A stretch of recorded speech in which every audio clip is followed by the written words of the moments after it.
Hey folks, welcome to episode 3 of Behind the Play, a new series I'm doing where I take a look at innovative CSGO tactics, as well as master defaults, and just anything that has to do with CSGO strategy. And in this episode, I'm going to be looking at a tactic that really took the scene by storm when it first came out by what was Kaboom in early 2015 in MLG X Games Aspen, which was the 5 smokes on the A-bomb site on Mirage. So an oldie but a goodie type thing here. But what's going to be cool about this episode is similar to the last episode where I took another tactic from Fallen, which was the mid to B attack on Cobblestone, and I showed how teams had kind of modified it and used it even in the present day. This is the exact same story. We're looking at a play that took place, 2 years ago at MLG X Games Aspen at the very beginning of 2015, and we've seen it now modified by Fallen later on in 2015 at the end of the year. And then now in the present day, we're seeing some teams use that same tactic with some slight modifications to try to kind of recycle the tactic and get more use out of it and just kind of deepen their own playbook by using something that has been inspired by one of the greatest in-game leaders of all time in CSGO. And so without further ado, we're going to get in game, we're going to take a look at the original tactic, and then we're going to look at how it's been modified over time and how it's still used today. So first, we're going to take a look at the original tactic, the one that Fallen put together for Kaboom at the beginning of 2015, which really just took everyone by storm. They had used it to beat Cloud9 in dominant fashion in the group stage of this tournament. They also used it against Fnatic with success at the ClutchCon event that took place right after the Aspen event. And so this tactic really caught the attention of a lot of teams out there, and again, as we look in this video, we've seen different teams actually put it to use. And before this tactic, though, the common way to attack the A-bomb site on Mirage was simply to put some type of smoke on top of the stairs, to put a shallow smoke over towards connector and jungle, and then you would put some type of smoke at CT spawn, and then basically you would just attack into the site and just really focus on the site itself, just taking this area and just planning, whether it be default, if you weren't worried about CT spawn pushing, or whether you wanted to press up and plan over here towards the triple box. That's basically what happened, and that's really it. I mean, it was very basic. The only things that you would see people maybe do that was a little bit different besides these smokes here is sometimes you would see people throw a Molotov underneath the balcony to flush a player out and force him into the site for just an easier frag. So that's definitely something that people would do. You might also see different nades thrown back here just to make sure that no one was playing these two spots that can sometimes be kind of like ninja spots that aren't always checked and can kind of be a thorn in your side. Then obviously flashbangs would come over as well. You might use even a Molotov or nade or something to put inside of sandwich to flush players out of that as well before you come up the A ramp. But in its most basic form, it was just really 3 smokes, some flashes, maybe a few Molotovs incorporated, and you're just attacking the A-bomb site. And so what Kaboom does here is they actually just throw a line of smokes in the middle of the site. So it's basically 3 smokes to create this wall. And then they would throw deeper smokes onto jungle and connector. And basically what this would allow them to do is instead of having to worry about anyone playing, Firebox or on the other side of Firebox, or anyone playing in CT spawn that might push through the smoke and attack, or anything like that, they could just kind of block all that off and not have to worry about clearing the entire site. On top of that, they could also actually engage people playing in this area. They could actually fight someone playing stairs, or actually look to fight close-up connector on into jungle. And so instead of blocking this space out, you're actually actively taking control of it, and this sets you up better for post-plant holds because, the whole point is to actually plant the bomb right here, not quite at default anymore. Now you're playing on this side, and you're planning to defend from jungle and connector if you have to, as well as still being able to defend from A ramp. So you're opening yourself up to more post-plant positions that you can defend the bomb from. And obviously when this first came out, no one really knew what was going on for the first couple of months that Kaboom was using this, and when they even, turned into later Keyed Stars, and then later Luminosity, later SK, obviously, with roster changes, of course, Bolts and Steel now on Immortals, EQK, not really sure where he is now, but Fallen Infer, of course, still on SK. And so this was before any of those lineup changes took place that brought in guys like coldzera and obviously their Taco and FNX. So this is, like I said, really early on stuff here. And so we'll go ahead and just kind of play through it and talk it through a little bit and see how it worked out. So here come all the flashes and smokes that we talked about, and as you'll see, Fur will actively push in through the smoke here and fight Symphis and actually slip through and get into window room and be able to flank through middle. So this is actually pretty crazy stuff that Fur is able to do. You also have ZQKS, who is covering with the op from Palace, so he's able to get vision on anyone pushing this area as Fur does the backstab motion. And so everything just goes really well for Kaboom. They're able to actively attack jungle and connector with Fur. He even slips in and gets behind them, which was pretty crazy. You have the ZQKS opt for cover from Palace. You have everyone actively engaging the site. They're able to defend the CT push, no problem. And this is just a round that completely blindsided Cloud9. They were like the first victims, basically, of a brand new tactic that no one had seen before. Just a whole new way of attacking the A-bomb site. Really cool stuff. Now, obviously, this is a play that many people have seen before. Right, this is a tactic that has been broken down before. If you'd like to learn how to use this specific tactic, I'll actually tag a video down in the description below, or Adren, who's formerly of teams like Dynamic and Liquid and different things like that, obviously a streamer now.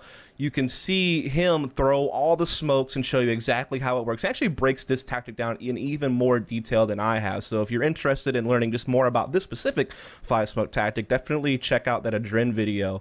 Now, it's also important to note that we've had other teams do similar things with smokes that do this straight line across, as well as maybe even incorporate like some smokes here and here. Tyloo would be one of the teams that has most recently done this. In the past, VP and Navi were doing things like that as well, just different types of smoke walls that would kind of come this way and block off, and then you would still plant inside here. And instead of like doing deeper jungle and connector smokes, it would be just a little bit more closer, tucked into the stairs, and still do the straight line. And Yanko actually did an episode of his series Yanko Unchained where he talks about different A executes on Mirage that different teams have used that were somewhat inspired by what you just saw. So I'll link that video in the description below. But now what I want to do is show how this team built off of this tactic and modified it a bit to make it even trickier to deal with, and how that has inspired teams even in the present day to do something very similar to this. So we're going to get into that now. So now let's fast forward about 10 months. We're now in November of 2015, and Luminosity is playing in their first tournament with FNX and Taco. This is, of course, at DreamHack Winter at the FACEIT Stage 3 finals. And this is the exact same tournament that the mid-to-B attack on Cobblestone came from in episode 2 of Behind the Play. And so basically what you're going to see here is that even though with a different lineup, you're going to see Fallen run basically the same tactic, but there's going to be one key difference. And the difference is that Fur is actually going to be throwing the smoke that's going to be here at connector from upper B.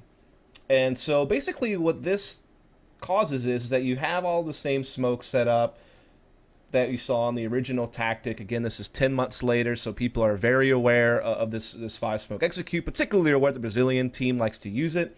And so when these smokes go down, you're thinking in your mind, okay, like the way these smokes have to be thrown is that somebody has to be throwing a smoke from Palace that's going to bounce in, so that's where this smoke comes from.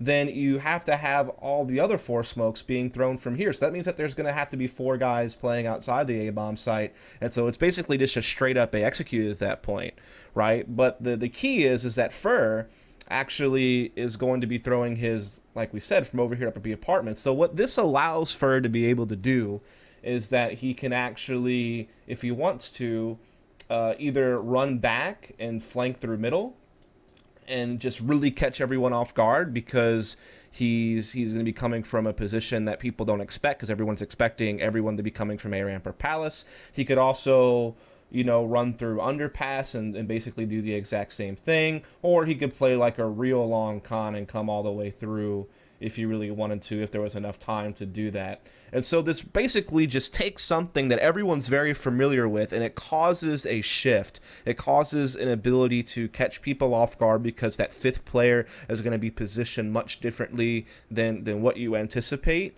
So you feel like you're in a familiar scenario, but in reality, there's like a new element that you're going to have to deal with that can just kind of ruin everything. Like even if you've perfectly prepared to handle the 5-smoke execute, you know exactly how you want to play it. Now all of a sudden, a new trick is coming out, a new ace up the sleeve, so to speak, that can just backstab you, you know, basically in this particular area and really just ruin your day. Now, we're actually going to play through this, and what happens is, in this particular scenario at least, is that we see all those smokes go down as we talked about, Fur throwing his from over here. But Fur actually keeps actively engaging NBK in the upper B, and the execute in A actually goes south. So you actually see Fallen and Cold, because Fur gets an entry into B, bringing that bomb actually back around. So they're actually turning this into a fake is another option that you're basically seeing from this. It obviously doesn't work out here. LG winds up losing this round, I believe.